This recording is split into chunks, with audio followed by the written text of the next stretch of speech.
del poeta Gennaro Sansone, Nuciora. Il voto quando rapano il giornale e ma da credere non la rapessa mai. Se legge concentrati tutto male, a cattiveria umana e tanta guaia.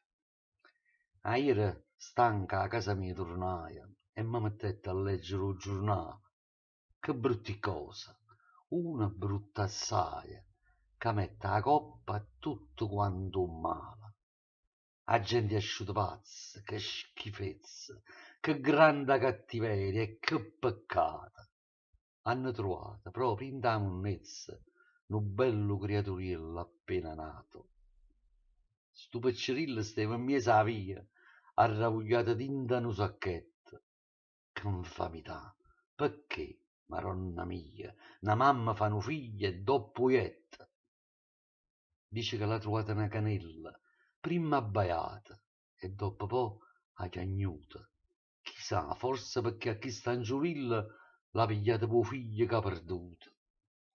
Luce celeste, bella, bella assai, che infamità, che strazia, e che stia a vita. Un piccirillo non s'accide mai, morto in mezzo a via, che schifo a vita. Perché, maronna mia, tu non fai niente? Perché permette questa infamità? Ovvero a gente a così malamente e ma chiamano vita che sta qua. Ya mammi tutti in mamma, che è Maria, mi rispondette, no, non ti da pena. Mo sta con me, dinta a casa mia. Issa è felice, mo una mamma a te.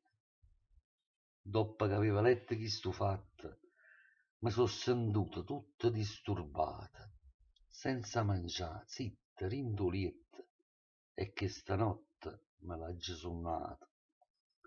Una tomba solitaria, abbandonata, ma con un ciore. Chi ce l'ha piantata? Un bello giglio bianco, bello vero, un ciore nato in coppo cimitero. Ma già capite chi ce l'ha piantata?